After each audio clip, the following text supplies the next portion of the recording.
Menjadi tentara adalah salah satu kebanggaan tersendiri bagi yang sedang menjalani, dan tentu saja menjadi kebanggaan bagi orang tua dan keluarga. Tapi tidak dengan pemuda yang satu ini.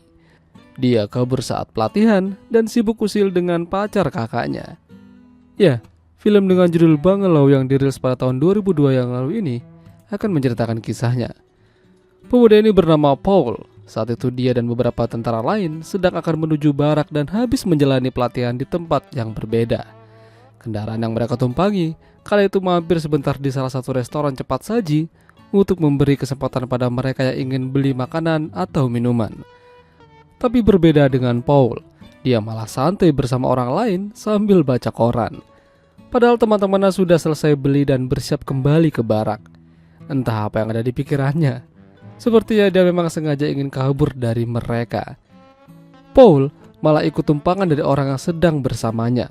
Namun di tengah-tengah jalan, Paul pamit darinya dan mengatakan kalau dia akan naik kereta aja. Supaya tidak terlalu kelihatan kalau dia adalah seorang tentara, jadi dia ganti baju dengan mengambil baju di salah satu toko kecil. Santai banget ngambilnya, kayak gak ada dosa. Dia terus melanjutkan perjalanan dengan jalan kaki karena rumahnya udah dekat.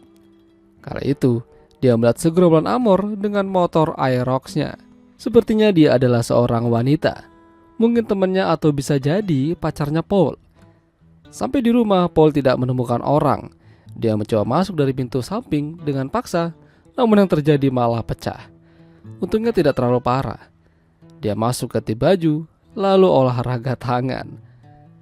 Gabut tidak ada kerjaan, dia mencoba menelpon temannya.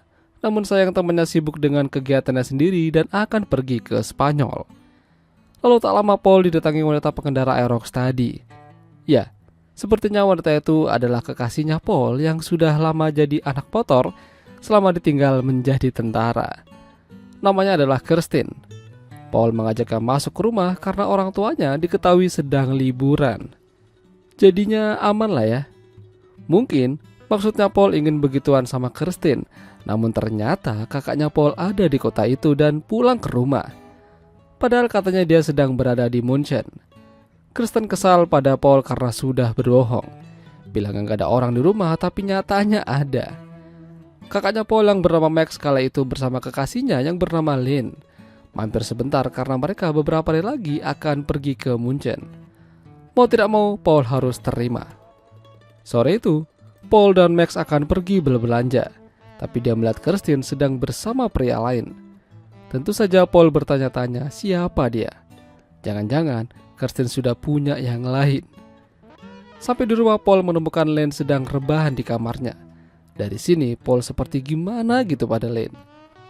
Paul dan Max memang jarang ketemu, apalagi Paul berada di markas. Dari percakapan mereka, sepertinya Paul juga jarang memberi kabar pada orang tua mereka.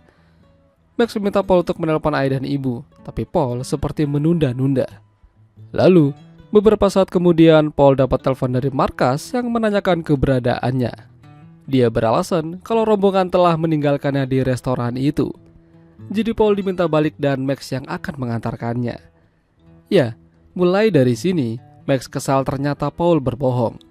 Dia pikir Paul sedang dalam masa liburan, ternyata kabur dari rombongan. Saat sampai di stasiun, lagi-lagi Paul melewatkan kereta. Sudah jelas kalau Paul memang tidak ingin kembali ke markas tentara. Entah apa yang ada di pikiran bocah ini. Dia kembali ke rumah dan kebetulan Max sedang pergi bersama temannya. Hanya Lynn yang ada di rumah. Tentu aja, Lynn bertanya mengapa Paul tidak ke barak. Paul tidak menjawabnya dan hanya main pesawat remote kontrolnya aja. Lalu, di scene berikutnya, Paul dan Lynn sedang berada di kolam renang sambil santai. Kala itu, Paul jujur kalau Lynn terlihat menarik di matanya. Bahkan dengan pedenya, Paul bilang kalau dia ingin kuda-kudaan. Untungnya Lynn tidak menganggap itu adalah hal yang serius. Hanya tersenyum lalu meninggalkannya. Sore menjelang malam, Paul yang habis dari jalan-jalan sore kembali pulang. Kala itu, Max dan Lynn sedang bersama dan melihat kemunculan adiknya itu. Max sekali lagi bertanya mengapa Paul masih di sini. Mengapa dia tidak kembali ke markas? Padahal kala itu Max seperti ingin memukul adiknya, namun ada tamu yang datang. Tamu itu adalah mantannya Max dan kekasihnya. Mereka ingin berkunjung dan ya ngumpul bareng sambil makan dan minum. Malamnya, Paul, Max, dan Lynn pergi sama-sama ke kafe lanjut santai di sana. Tapi kali itu Paul melihat Kirsten dan pemuda yang bersamanya tempo hari. Kirsten mengatakan kalau mereka tidak ada apa-apa. Paul tidak perlu curiga. Tapi Paul tidak yakin. Esok harinya, Lynn dan Max rencananya akan berangkat ke Munchen. Lynn bekerja menjadi salah satu bagian dari pembuatan film. Jadi dia ke sana untuk membicarakan kontrak dan lain sebagainya. Ya, mungkin Paul merasa sedih karena tidak bisa melihat yang bening-bening lagi di rumah. Dan esok harinya, ada mobil tentara yang datang. Sepertinya mau jemput Paul. Beruntung, kala itu Max melindunginya sementara. Dia mengatakan kalau adiknya sedang tidak enak badan dan masih harus beristirahat. Belum lagi ternyata Len dapat telepon dari Munchen kalau panggilannya hari ini ditunda dan mungkin batal. Entah apa yang terjadi, sepertinya Len digantikan oleh orang lain. Dan tentu saja dia kecewa. Tapi Max tetap membawanya ke Munchen dan berbicara langsung dengan mereka. Lagi-lagi Paul gabut dan gak ada kerjaan. Dia mendatangi Kirsten di rumahnya yang lagi melatih kuda. Mereka lalu jalan-jalan sembari Paul mengatakan kalau dia kabur dari markas. Dan sepertinya dia tidak akan kembali lagi ke sana. Karena gabut lagi, jadinya Paul mengajari Kirsten belajar mobil menggunakan mobil ibunya. Tapi di jalan mereka menabrak rusa kecil hingga tewas. Mobil ibunya Kirsten penyok di depan. Jadi sementara Paul menyembunyikannya di garasi rumah. Di scene berikutnya, Paul lagi santai sama Kirsten. Mungkin akan menuju ke permantapan. Tapi ternyata Max dan Lynn sudah balik lebih cepat. Paul meminta Kirsten untuk mengulur waktu supaya dia bisa kabur dari Max.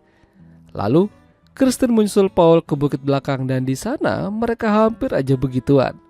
Karena tiba-tiba moodnya Kirsten jadi jelek.